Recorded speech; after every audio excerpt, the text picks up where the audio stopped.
So we're going to start with 2019. Really big names this year passed away in 2019. I think probably the number one for me as a fan, the one that probably was the saddest, was probably Mean Gene, just based on, who he was and the voice and what a huge part of just wrestling in general, what a big part of so many wrestling companies he was, AWA, WWE, and WCW specifically. He was the voice of those companies for a long time.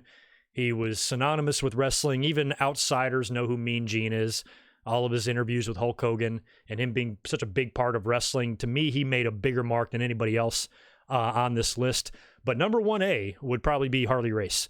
Gene Okerlund won, and then Harley Race, because multi-time world champion, Hall of Fame wrestler, absolute legend, legit tough guy, and somebody with an amazing reputation. King Kong Bundy was another huge name that passed away.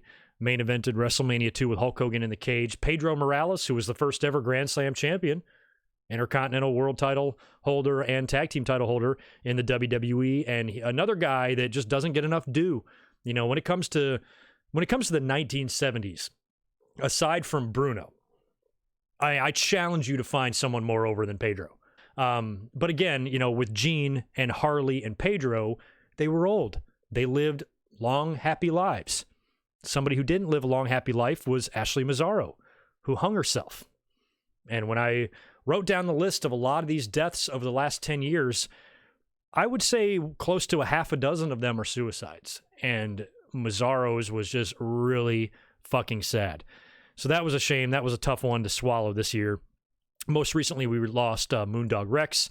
Randy Colley was another, guy who was very up there in age. Rick Bogner, he came in 96, and he was repackaged as the fake Razor, and he would team up with who would become Kane as the fake Diesel and that whole damn debacle. So we lost him this year, and we lost Mexican legend Silver King.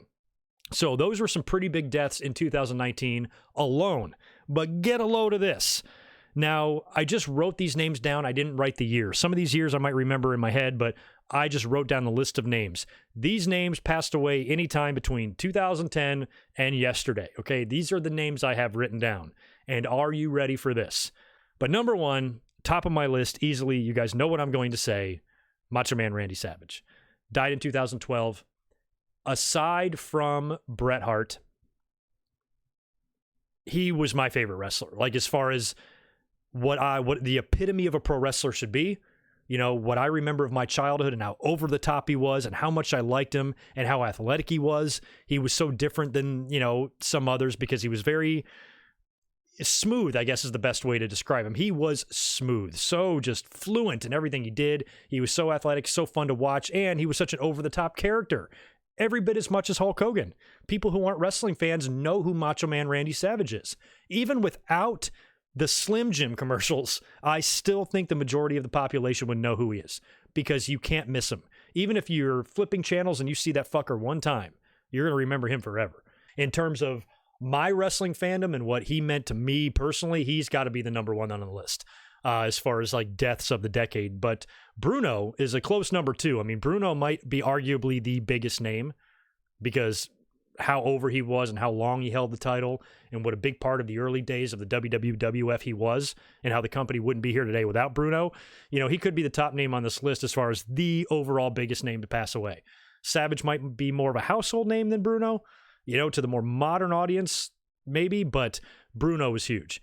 And the third name on the list as far as the biggest deaths of the decade, Bobby the Brain Heenan. My favorite manager of all time. So within this last 10 years alone, I lost my second favorite wrestler and my first favorite manager. Not fun. And somebody like Bruno, who I respected the shit out of. So those are just the three big ones. Let me take a sip of this alcohol before I start rolling through these names. These are the wrestlers that passed away this decade. Macho Man Randy Savage, Bruno Sammartino, Bobby the Brain Heenan, Lance Cade, died very young. Ric Flair's son Reed passed away. Reed and Lance Cade both, I believe, were drug overdoses. Horrible. Trent Acid, also overdose. Tim Arson, who wrestled a lot in the New York and Pennsylvania area, and he was actually the ECW zombie that debuted on their opening show when they moved to Sci-Fi or whatever. He passed away. Perro Aguayo Jr., unfortunate accident in the ring in a match involving Rey Mysterio where he died in the ring. Horrible situation. Matt Capitelli, poor guy, tough enough guy who battled brain cancer for so many years. And, his was so sad because he was such a fighter and so awesome. The way his attitude was and being able to fight this and spread awareness and that sort of thing. We finally lost him this decade, and that was horrible. I don't recall the year he died. I want to say it was 17. Could have been 18. I think it was 18, actually, is when Matt passed away.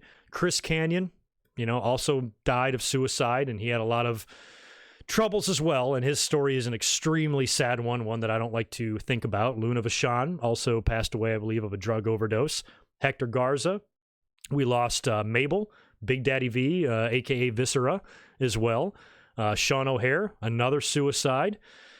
Hack Myers passed away. Axel Rotten, Hayabusa, Balls Mahoney. China. Roman Reigns' brother, Rosie. Brian Christopher, another suicide.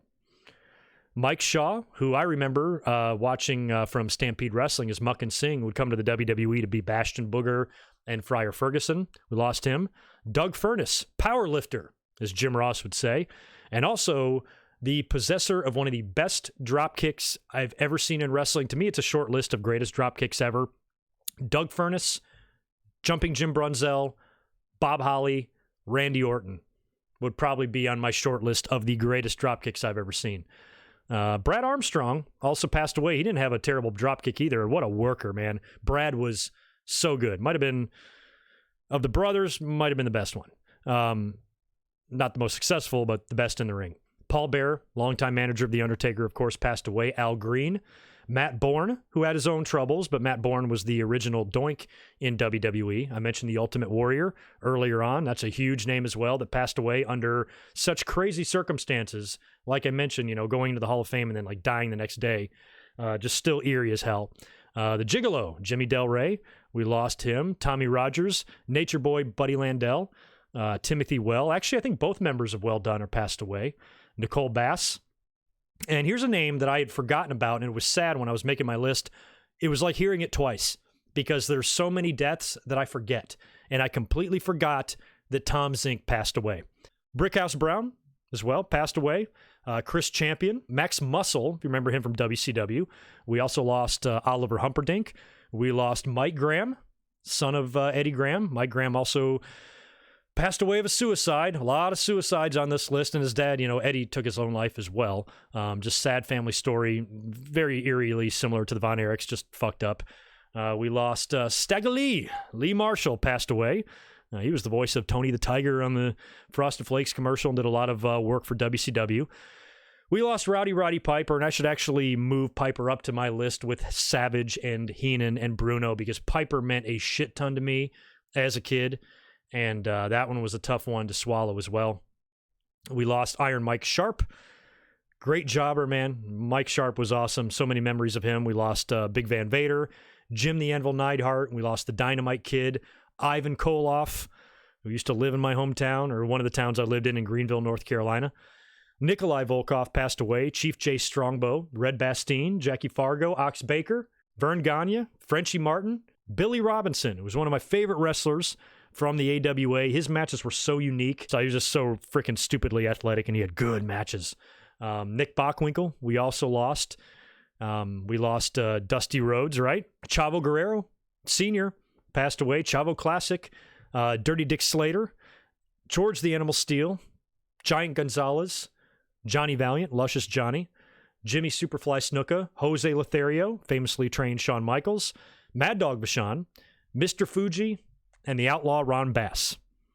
Those are the names I have. And I could be missing some. But just listen to that. Let me just say this out loud, okay?